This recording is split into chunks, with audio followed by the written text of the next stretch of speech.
Test 1, 2, 3. Test 1, 2, 3. Hey, don't you like the new book that came out about Trump? Can we talk about Trump during this thing? We'll do an outtake session. We should talk about. I like talking about Trump. I can always outro this, or okay, it's recording. All right. So this is episode number 6? I have no idea. Something like that. You're on The Good Fight with attorney Steve and Josh. We have a very special guest today, Howard Blumenthal of the Barnes firm. How are you, Howard? I'm doing good. Thanks for having me here. Of course. Thank you for coming. So, all right. Today's topic is going to be to try or not to try a case. Okay. That is the question? That is the question. We're talking about plaintiffs' litigation, plaintiffs' firms, personal injury practice, a thriving one, and I'm talking about in general what it means to be a thriving practice, one that is obviously conscious of the bottom line and profits and being sustainable, because if there's no firm to practice out of, then clients have to go elsewhere. But obviously there's another balance to consider, which is of course getting justice for clients and clients that victims of catastrophic injuries. Their medical bills are not being paid. They need damages for future medical bills and pain and suffering, of course. So there's a balance. There's a scales of justice, so to speak. So we brought on a very well-renowned speaker on this topic, attorney Howard Blumenthal. And let's have a dialogue. Let's talk about. Well, I want to know about Howard the person first. Let's talk about Howard the person. Howard, tell us about yourself. Howard the person. Been practicing law for 23 years. Steve and I are fellow graduates of the fine University of West Los Angeles. All right. That's right. I was supposed to be a doctor. I disappointed my parents. Graduated from UCLA with a biology degree. And when I didn't become a doctor, they had to settle for having a son that was a lawyer, so the shame is on them. Wow. What a terrible world. Yeah. I've been married to my wife for 29 years. We are high school sweethearts, went to the prom together. Wow. So we've actually been together 36 years, so 70% of my entire life has been with one woman. We have 3 kids. Good my thing. oldest, Very good Brent, thing. just started his PhD program for psychology. He's going to be a clinical psychologist.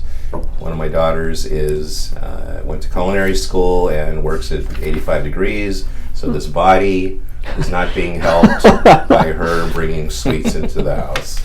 Yeah. And my youngest wants to be a physical therapist and is going to junior college right now. So that's me. So Great. the clinical psychologist, when can we start to use him as an expert? Well, I need him personally for my own mental issues before I can start going everywhere. But Well, if he can help you, he can help anybody. He's only 2 months in, so he's got 5 years ahead of him and a lot of tuition ahead of him as well. Yeah. Great. So thanks for coming on again. I think it's important for anyone who runs a PI practice to really understand the full gambit of things, right? I'm the kind of person that if I'm gonna do something well, I want to know everything there is to know about it. I want to know from the inception, whether it be picking up a random phone call, sometimes in the middle of the night, right, from someone who's been injured in an accident, to collecting on a money judgment, right, a jury verdict, because, hey, the insurance company wasn't willing to pay, right? And so we've been fortunate enough to have done that, to have gone from A to Z, and to be able to tell clients, if we have to go A to Z, we will. But certainly there are other considerations to take into account, right? It's always a cost-benefit analysis. At what point do we say to ourselves, and to our clients, like, you know what? Your case shouldn't go to trial. There's a lot of factors to consider, right? Well, let's start with the threshold question, which is, how do you value the case? Right. And let's ask you that, Howard, because we've been, our philosophy, and we've heard this, I think, at some random mediation, is that the value of a case is one of 2 things. One, what an adjuster is willing to pay on the claim, or 2, what a jury is willing to pay on that claim. But how do you evaluate? How do you come to a value on a case, Howard, on your cases? I think that when you've been doing it for a while your database expands, so you have the ability to have a better idea of what a case should settle for. However, that database is based in large part on what an adjuster wants to pay or what a defense attorney wants to pay. So you have to use that in addition to what you have done previously with other adjusters to figure out what the bottom line number is. And the way I look at it is every case is a puzzle, and you got to put the puzzle pieces together. So at every case there is a tipping point where the money for the client, for the settlement, is such that there is enough there where it makes sense to settle, and the risk-benefit analysis no longer favors going to trial. So in any individual case, if the numbers appear to be right, if you can put enough money in their pocket, it's my personal belief that you shouldn't want to go to trial, you should have to go to trial. So for example, a case that I had recently where it was a single epidural case with $5.5 million in coverage, good liability, good impact. The insurance company was offering peanuts, and we were just short of trial. They were offering, I think, $13,000. So a new attorney got it a month and a half before trial. The offer went from $13,000 to $50,000. So now we're talking about two different situations. At $13,000, we have to go to trial in that case. We cannot settle that case. At $50,000, now we got something to think about, but it's not there yet. We ended up getting a top offer of $75,000.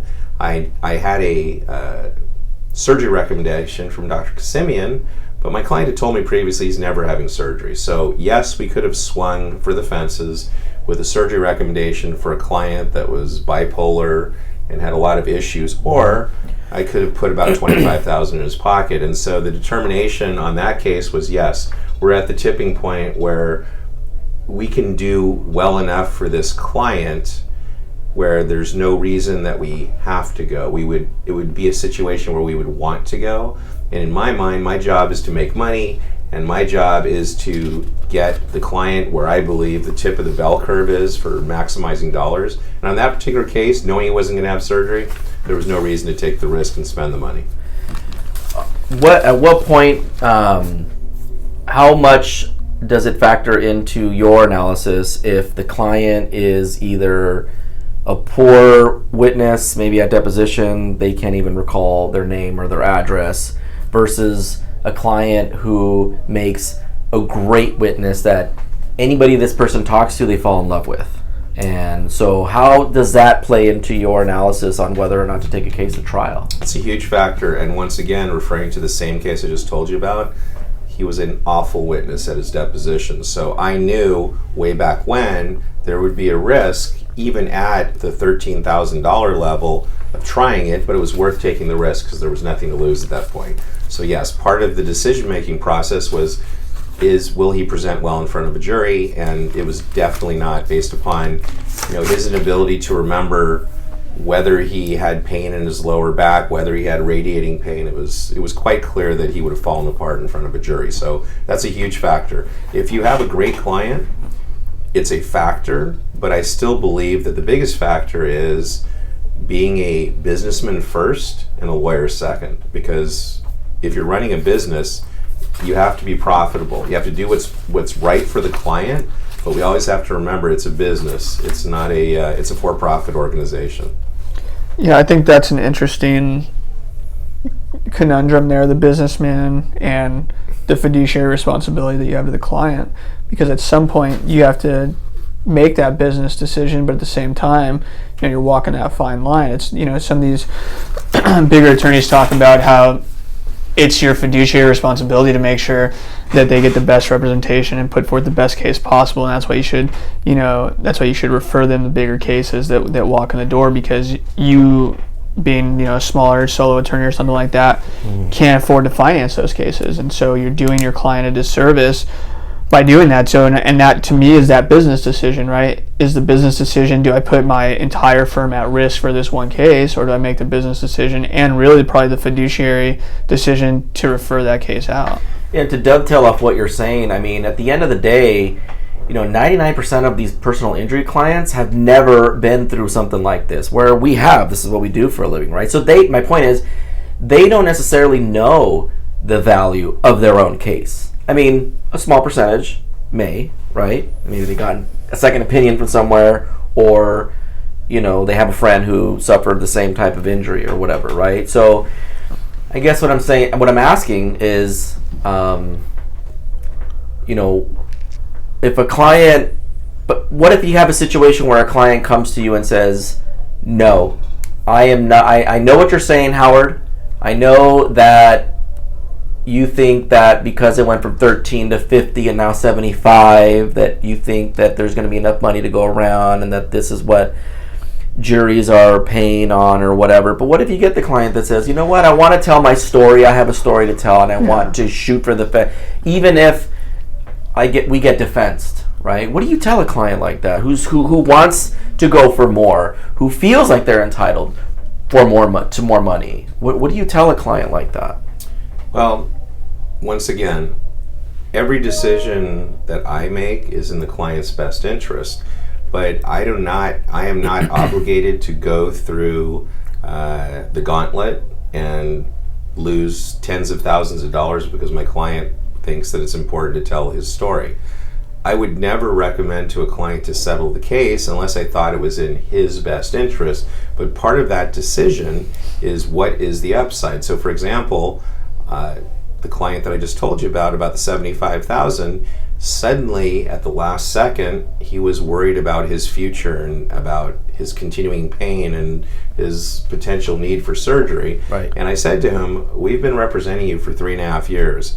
I have asked you multiple times, are you going to get surgery? What are you going to do? You realize if you don't get surgery, you're not going to be able. And so for 3.5 years, you've been telling me no, no, no. All of a sudden, the last second, he's bringing it up. So we did have that discussion, and I said, Dennis, look me in the eye. If you're not going to have this surgery, we're just rolling the dice, and the odds are not in your favor. And so he agreed with that. I have another case right now, and I think we've talked about these bizarre facts. Mm-hmm. It's a case where, sure we have. Well, but let's put it this way: there's a sexual act involved with somebody of the same sex, who they thought was of the opposite sex, and it's venued in Orange County. We have a really significant offer, and my client is like, "Hey, Howard, you need to show that you're in control, not them." And I've advised him. This is an Orange County jury. Yeah. We've got $100,000 on a case where I can put $50,000 some odd dollars in your pocket, and if you don't believe that we should settle this, then you should find another attorney.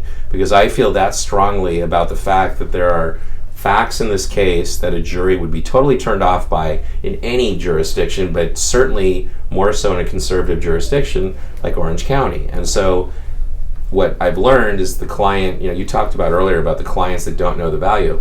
Well, this client's going through a divorce, not because of this case, but he needs money, yet he claims he doesn't. So he's been told, if you think you have a good case and you think I'm not doing the job right, that's cool.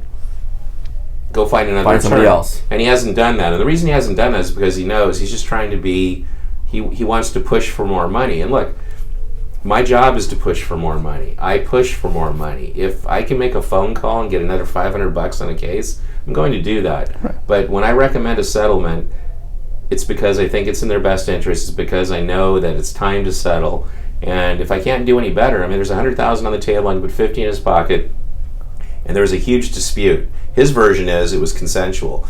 The person that had the sex with him says, no, it never happened. As a matter of fact, I told him to get out of here before I called the police, and he was running out the back door when the injury took place. So if you have those two facts... He said, she said. He said.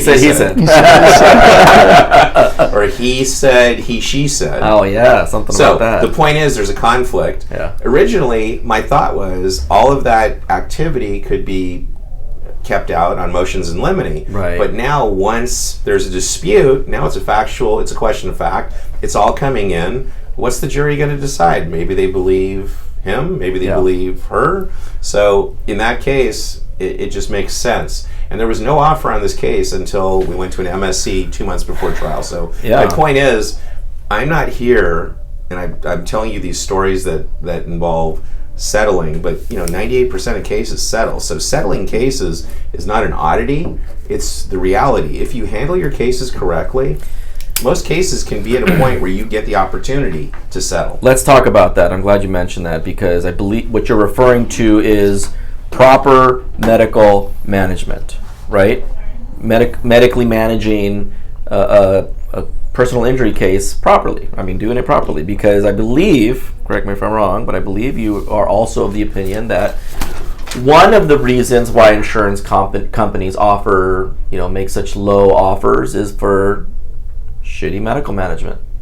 I believe those were your words at one point. So I do recall saying that at some point. Tell us a little bit about what you mean by, a firm that may not be managing the medicine properly versus someone who, maybe like yourself and your firm, who knows how to properly manage a case on the medicine side medically. What do you mean by that? Well, early in my career, I thought it was odd. At the first firm I worked at, they had a woman in an office that would review the files and see what the complaints were and make sure that the treating chiropractor was referring out because, hey, there's a knee complaint, make sure there's an ortho. Like reminding them. Right. And I thought that was a little bit strange, but as my career has developed, I've figured out that making sure that existing complaints get taken care of is part of our job. We're not recommending treatment, we're just making sure the chiropractor doesn't forget there's a knee injury, there's a shoulder injury, there's a traumatic brain injury. So you do have to actively manage the medical side of the case to make sure the injuries are getting worked up, because insurance companies will not pay you if it's not medically worked up.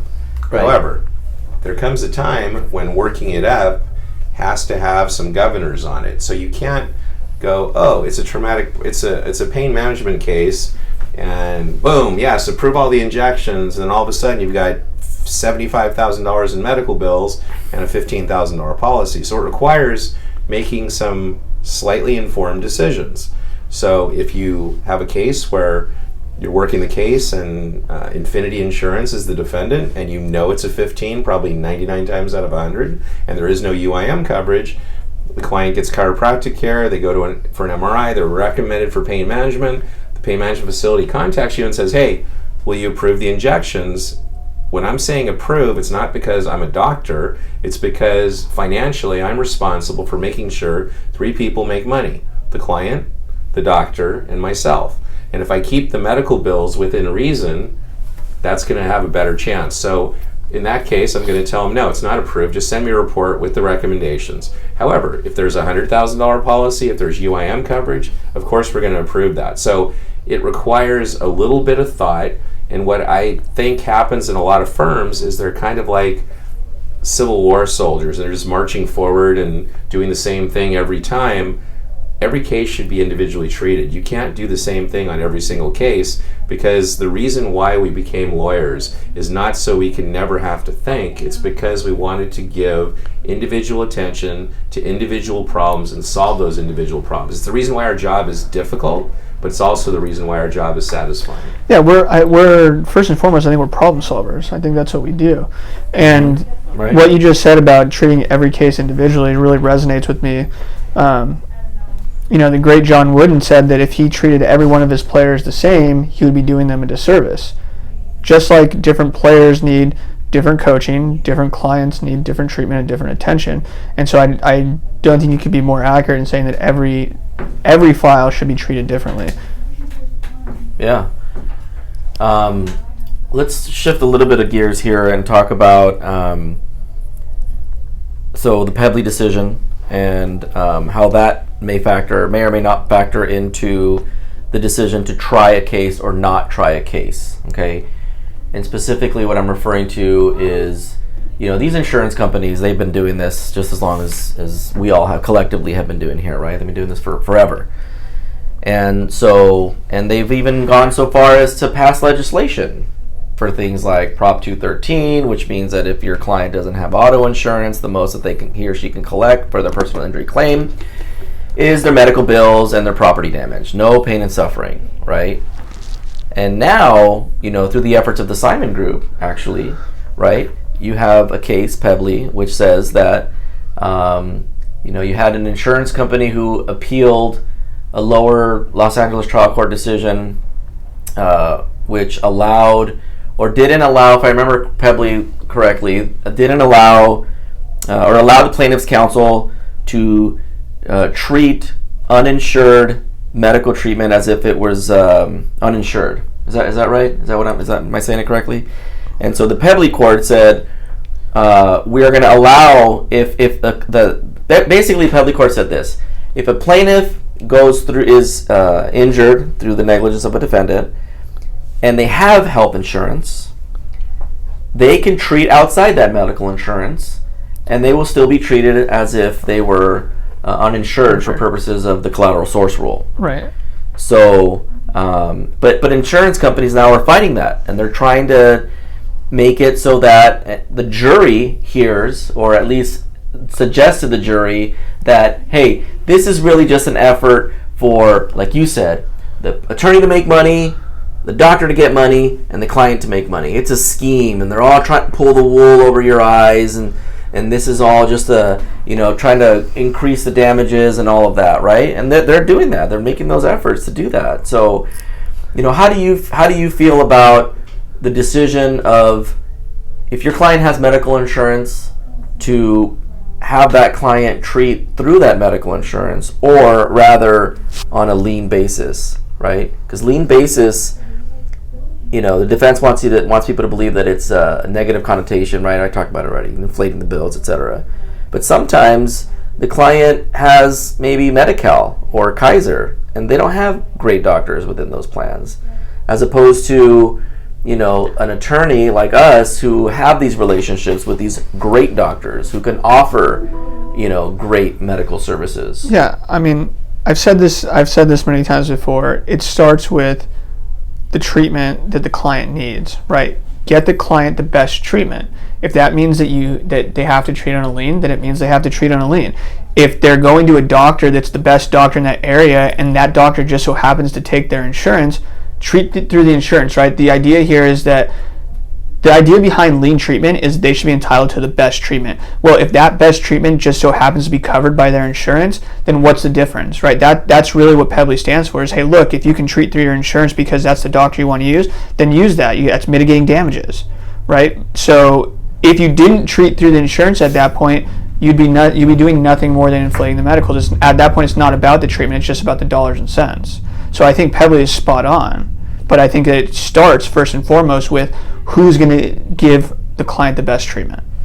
Yeah, it's interesting because right now, you talked about, you didn't say this, but part of the thought process that we have to do is knowing first, or trying to know first, what the policy limit is, right? How much can we play with, for lack of a better word? You know what I mean by that. And what I mean is, if the defendant has a 1530 policy only, and you've got maybe a fracture case where maybe not necessarily involves surgery, it can heal on its own, but knowing what the insurance limit is so that you can properly manage the case, right? I mean, that's a relevant thing that we have to think about.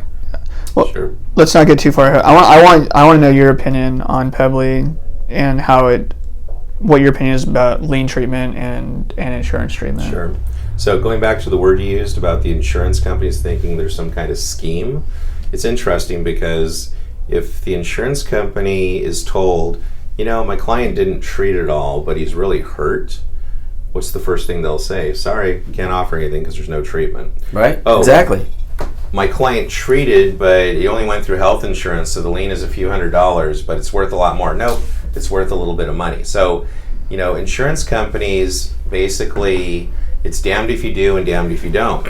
So my thought is, the way the traditional model has always been at insurance companies goes back to the license plate that used to be on my car, which I was able to get before I was a lawyer, and I thought it was interesting. It was available 3X meds. It was a traditional settlement, and the reason it worked was because lawyers' fees were 1/3, and if you got the doctor 1/3, and you got the client 1/3, and you got 1/3, it worked out. And insurance companies will always tell you the medical bills and the amounts don't matter, but they do. At the end of the day, if no medical bills exist, you're going to have a tough time settling. So therefore, when you have a choice between health insurance and a lien doctor, as far as I'm concerned, on your average normal case. We're not talking about fractures, and I just got a case a couple days ago where a lady fractured her foot, and we're going against a governmental entity, and my assistant actually asked me in an email, oh, what chiropractor are we sending to? I said, we're not, because it's a foot fracture. But on your average case, like I signed a bicycle case last night, the guy's got general body soreness, I want to get them to a chiropractor. Why? Because he has Kaiser. If he goes to Kaiser, they will see him, and they will say, you know what, you're fine, just take some meds and maybe a month later come back. The problem is the insurance company will use that against you. And Kaiser is a for-profit business. Hey, just like us, we're a for-profit business. They want to see the patients the least amount of times to increase profitability. If we send them to a lean doctor, that doctor has the desire to see them and treat them. And what we're trying to do at the end of the day is make the clients money. I mean, that's our job. Our job is to help get them medical assistance, and we're doing that. But we've been hired to maximize their pain and suffering and monetize it. So if I use a lean doctor, I'm doing my job. However, the trend in the world today is to use doctors that have medical bills that are totally out of control. And the problem with that is there's a concept called anchoring, which we all use. When we negotiate a settlement, we're going to go with a high demand so we can anchor the insurance company. Well, the doctors are now doing that to us. The medical bills, I have a case right now, a chiropractor, 33 treatments at $350 a session, $11,000 bill. And he's like, well, I'm willing to reduce down to $6,400. I'm almost taking half. Well, wait a second.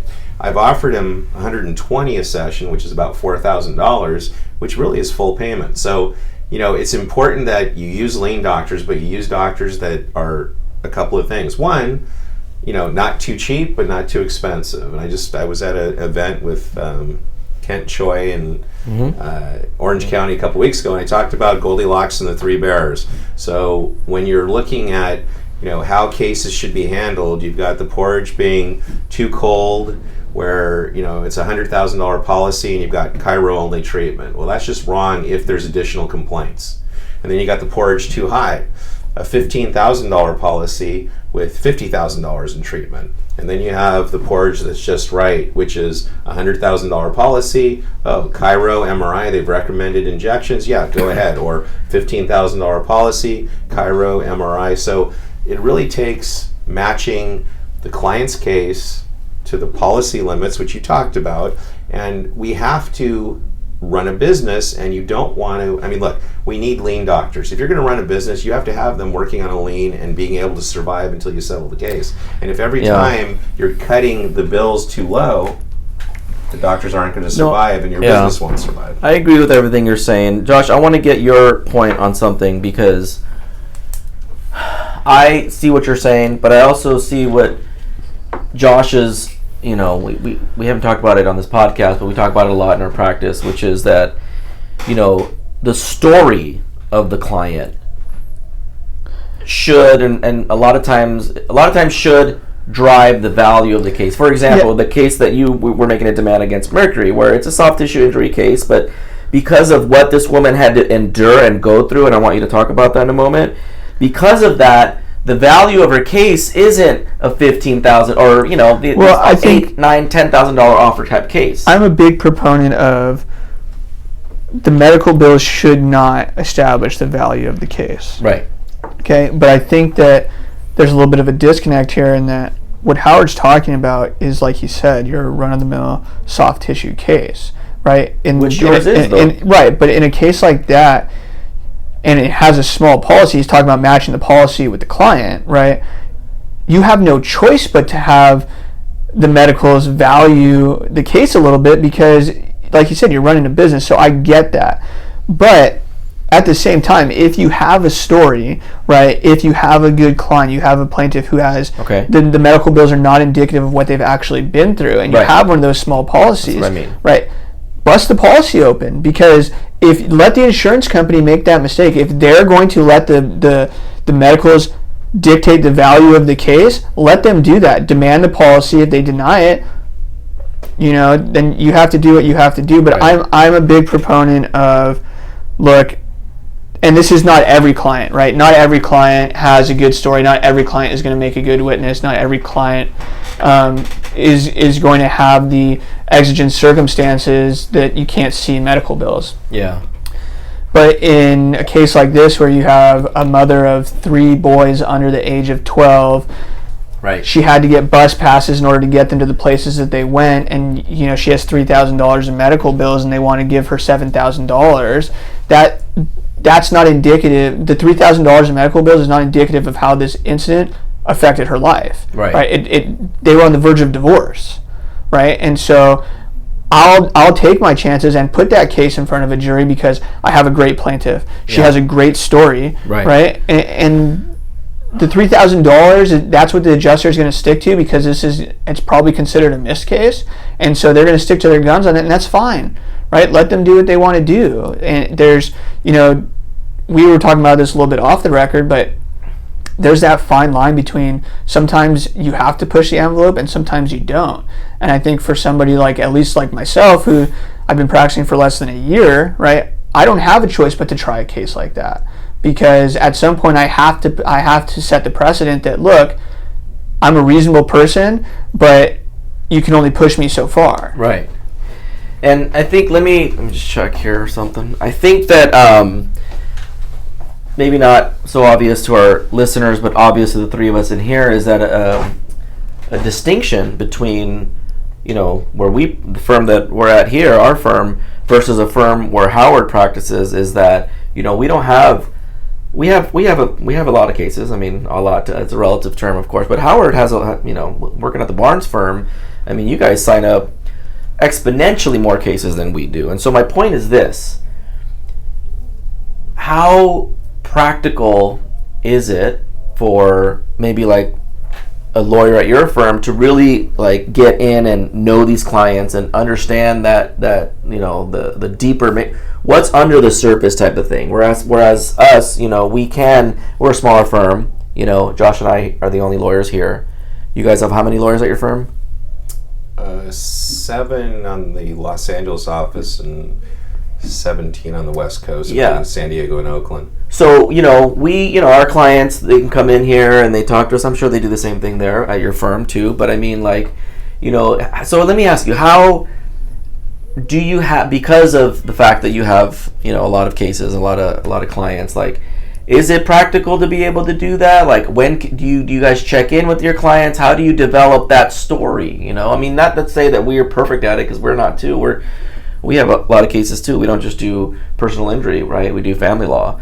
But so talk to us a little bit about how a personal injury attorney can maximize the value of their cases, specifically by developing a story that may not be obvious on the surface. Well, it's interesting you mention that, because the Barnes firm, no matter how big it is, no matter how much advertising, does something that I frankly think is the way all firms should operate. So we're a big firm that operates like a small firm. The attorneys are the ones that take the phone calls. So I'm the one that screens my own cases. Okay. The attorneys are the ones that meet with the clients. So I'm the one that they're going to meet with if I decide to sign up a case in person. And that's not just me, that's firm-wide. So in my situation, when I get a phone call from any potential new client, right away I ask them, do you have photos if it's an auto accident or a premises case? And I'm texting them right at that moment to form a connection with them.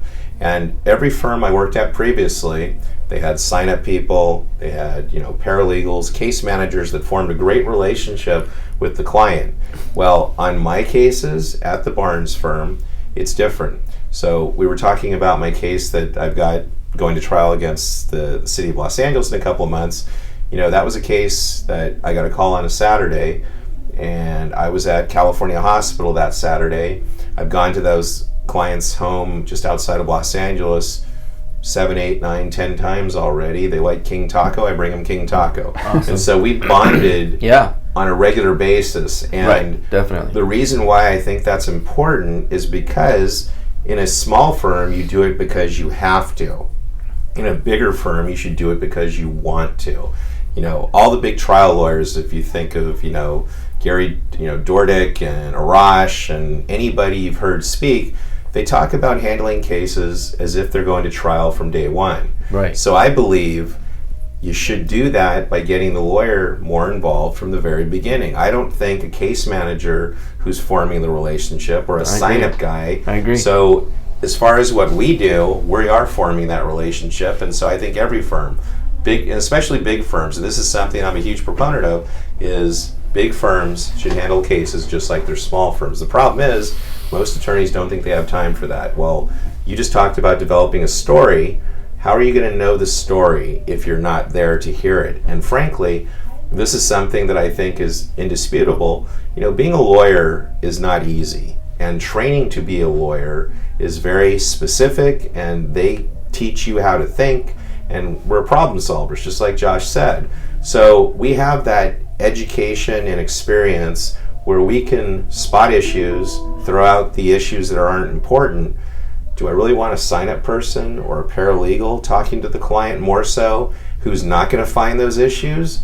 Because you, Josh, you found those issues with this client, somebody else might not have. So that's why I'm a huge proponent of that, and I've seen it over the last 4 years, and I got to tell you, it's made my practice more successful because I am getting access to those stories. Yeah, I could not agree more, because it's about developing that relationship, and you cannot put that relationship on the fast track 2 weeks before trial, right? If this case is going to go to trial, that relationship has to start from day one, because there's this trust that has to be developed in order for them to really let you know what's going on. Because if they don't know you from, the guy walking down the street, they're not going to open up to you. They're not going to tell you exactly how this has affected them. They're not going to tell you that her and her husband have been fighting like cats and dogs because they sent the check to her mom's house instead of to her house. You're not going to know those things. Now, it's interesting you also, to dovetail off of your analogy earlier, the power of analogy, which is a puzzle, because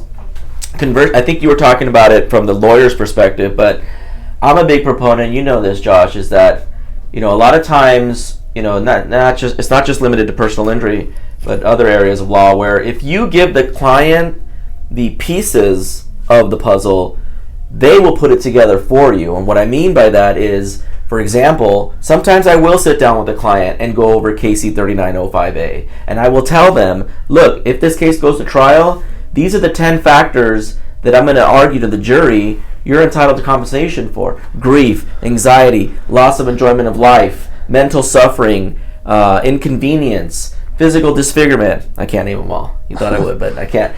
But, so I go through it with them, right? Because if you do that early on, then as they're out at the supermarket or putting their kid in the car or whatever, they start to put it together and they'll report back to us, right? And technology is great now because we love FileVine. We've been using FileVine. What's great about them is that we can generate case-specific texting numbers, right? So it's as simple and as easy as that. They can text it to us, right? Yeah. Hey, Josh, I thought about what you said, and guess what happened or they can call us, whatever. But, it's that relationship. And I think you actually touched on something that Nick Rowley touches on in Running with the Bulls, and you touched on it earlier too, is that they've never done this before. They being the clients, they've never done this before.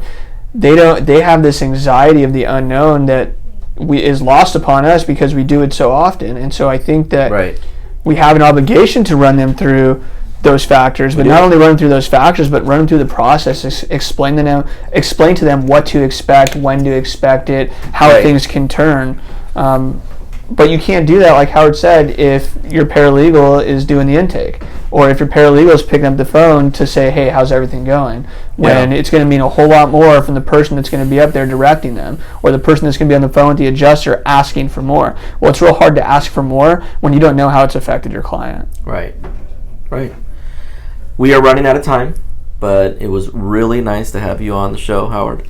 I have a question for you, because earlier you had mentioned that before you were a lawyer, you had a license plate that said 3 times the meds. And I'm thinking to myself, how is it that someone who isn't a personal injury lawyer yet has the sophistication of knowing, to even put that on their license plate? So what did you do before you were a lawyer? Well, originally I was a claims adjuster. Oh, okay. So I worked as a claims adjuster for about 15 months. During the course of working as a claims adjuster, there was an attorney named Cedric Sarnoff, or as he was known to the Hispanic community in Los Angeles as Ricardo Sarnoff. So he was a Jewish lawyer that spoke Spanish. He was one of the first lawyers that ever advertised on La Opinion and Channel 52, and his clientele was mostly Hispanic. So I settled a couple of cases with him as an adjuster, and he said, I'm looking to hire somebody to be a settlement negotiator. I'd like to talk to you. So brought me over to the office, hired me. I ended up working there for 6 or 7 years while I was going to law school at night. And it's funny because people sometimes ask me if I speak Spanish, and the one thing I always remember him saying when he would meet with the client was, "Yo soy el mejor abogado todo el mundo trabajando como un burro." Yes. So when I have a Spanish-speaking client, I impress them with that. Nice. But while I was working there and I was settling cases and forming kind of the base of what I do now, I wanted a personalized license plate. And so because I was in the industry and 3 times meds was like that magical settlement amount, I looked, it was available, and I got it. Now, briefly, once I became a lawyer, I said, well, now my ego is really hit through the roof, so now I got to get HSB ESQ. Because every lawyer back then wanted one. So I tried to get it, but it wasn't available. What was available was ESQ, HSB, but I was like, well, it's close enough. I need to have that on my car. And it was weird because people go, ESQ, HSB, is that like Esquire's husband? I eventually got rid of it, but in my office right now, I have a frame, and there's my 3 times meds license plate. Above is ESQ HSB, and then in the middle is an article in the Daily Journal, because they used to do an article on personalized license plates. So while I was working there, when I only had 3 times meds, I was featured with that, and it said eventually when I was going to be a lawyer, I would have HSB ESQ. So that's one of my most prized possessions. Okay. I don't need a personalized license plate. Plus, because it was taken. Yeah, so plus not everybody likes to know that you're a lawyer out in the world. I don't really want to get the part. Exactly. So my ego is expressed and satisfied in other ways. That's like having a Trump sticker on your license plate, right? Something like that. And it's time to go. It's time to go. We probably shouldn't go there. That's why I said it. Well, thank you very much, Howard, for appearing on our show. Thanks, guys. I really appreciate it. Very That good. was a lot of fun. Yeah, it was a lot of fun.